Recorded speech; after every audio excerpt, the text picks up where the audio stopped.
disaster management authority. So there is no need to panic, and everybody needs to be made aware that this is an exercise to see how well prepared we are, where are the gaps, and how do we take care of those gaps in future. With these few words, I would request Brigadier Thakur to also enlighten our media on our preparedness and this exercise what we are going to do. Thank you.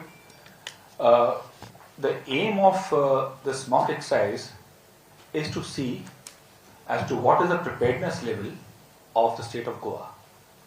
Now, this was done in 3 phases. In phase 1, we had the Orientation and Coordination Conference on the 16th of February, wherein we told the state and the districts as to what is expected out of them, so that they were able to prepare for it. And today, that is on the 1st of March, we had a tabletop exercise in which we painted various scenarios and we covered the worst case scenario of a cyclone hitting the state of Goa. In case that happens, what are the resources they have available with them, how will they use them, and what are the gaps, if any, they have, how will they fill that. That was the aim of today's exercise. Tomorrow is the day when they prepare all the simulation sites. We have given them 5 simulation sites wherein we will see their prophylaxis evacuation, search and rescue mission, how they do the search and rescue. Then also how the hospitals are prepared to get your mass casualties. And also in case of a hazardous chemical industry also getting sucked into the cyclone environment. And day after, that's on the 3rd of March, we'll have a proper mock exercise in which all these simulations are going to be conducted and played on ground. And all the responders, including the community, they have to respond. And then we have to identify if there are any gaps and see as to how well we can prepare the state to handle any disaster if it ever occurs. So that is how the broad exercise will be conducted. Thank you. I would just add on to one thing. As far as the simulation sites are concerned, we have identified Aivam village in North Goa, that is at Karanzale, Aivam village, and in South Goa it would be the Kolwa area, Kolwa beach area. So I would now with this request Commandant Singh of NDRF to throw light on the support what is coming on from NDRF for this particular exercise. Thank you, sir. In fact, sir has already brought out, this is a mock exercise based on a cyclone theme, and that is to check our preparedness and to ensure that when the actual thing happens, so our conduct and planning is perfect, one thing. And so they have the assigned area of responsibility for disaster management. My area of responsibility is Maharashtra and Goa. So for any kind of disaster, and disasters can be cyclone, can be earthquake, can be a building collapse, can be a CBRN environment, chemical, biological, radionuclear, can be a flood water rescue, can be a deep diving kind of thing. All the NDF battalion and all the rescuers are trained on those all aspects. And we as a 5 NDRF have come all the way from like Pune, me and my 2 deputy commandant as an observer, and 2 teams well equipped in all aspects of CSSR, that is collapse structure rescue, CBRN, and flood water, cyclone, and other aspects of rescues, equipments and communication equipment to participate in this mock exercise. And the scenarios were well depicted by Brigadier Sir today, and we are ready to go in, and there will certain simulations tomorrow. And day after tomorrow, we as a rescuer will participate in the various kind of scenarios which have already been painted, and we hope to do it in a good way. Certainly there will be learning lessons from this kind of exercise which are always there, and which help us in improving our response and delivery next time. That's all from me, and I can only assure that and I'm very thankful to Brigadier Sir and Chaku Sir for organizing this kind of a mock drill, because these things helps us in innovating, in identifying the area of improvement and strengthening our response, and strengthening apart from that, happening it in a real time in a quickest way possible, because that's the principle of any disaster, that in golden hour principle, the faster you react, the more helpful you are to a local community, and you are able to save most of the lives and avoid any kind of damage. That's from me. Thank you. Jai Hind. I would just add on to one thing. NDRF has basically displayed a lot of equipment down on the ground floor. So I would request the press also to interact with the NDRF people and see what are the various types of equipments which could be used in various scenarios, and that it could also help the state of Goa to mitigate or take actions on certain scenarios which are available. Also, I have with me C, the Chief Engineer of WRD. Basically, he is a nodal officer for NCRMP, that is your National Cyclone Risk Mitigation. And we have constructed a lot of cyclone shelters with early warning dissemination system. So he would just throw light on a few things pertaining to the scheme.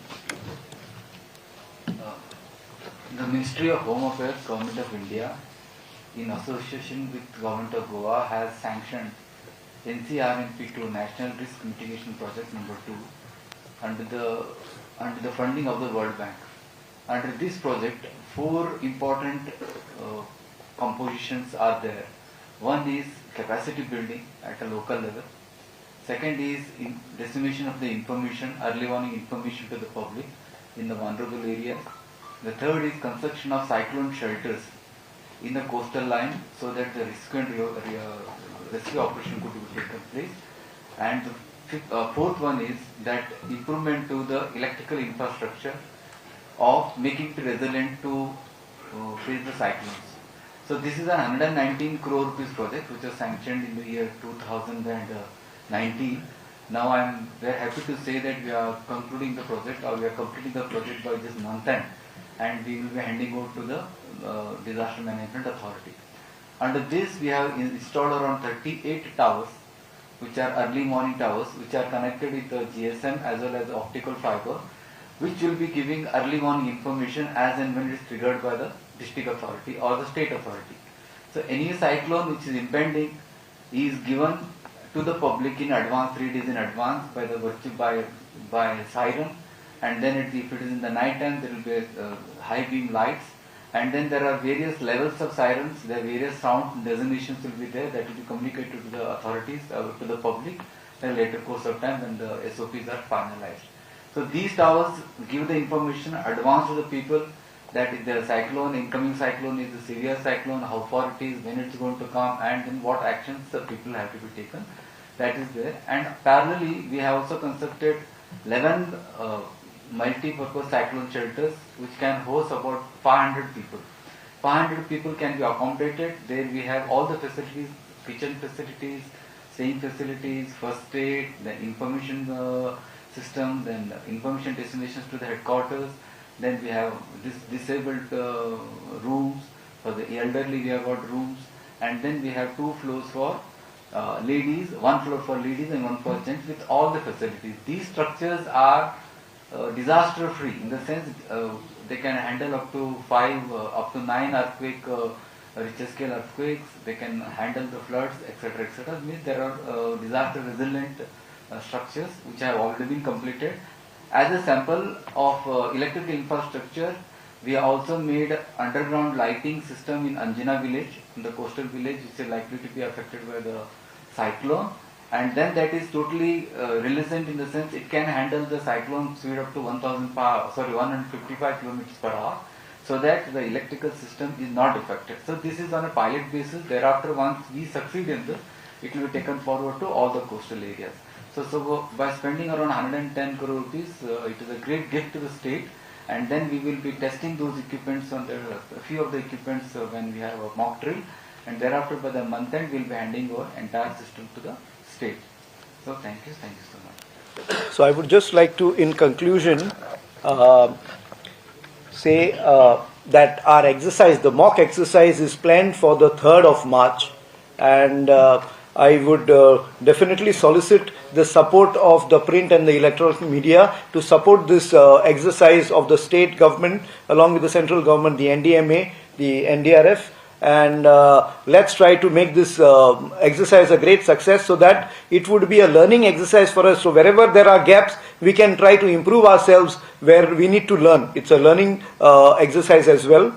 And both our Collector North and Collector South are with me, and they would be the responsible officers for both the districts.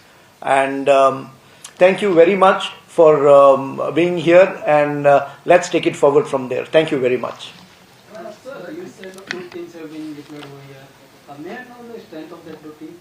Means how many personnel are Right now, in fact, we have got 50 plus rescuers right now in the 2 teams, which are available here for participating in the exercise.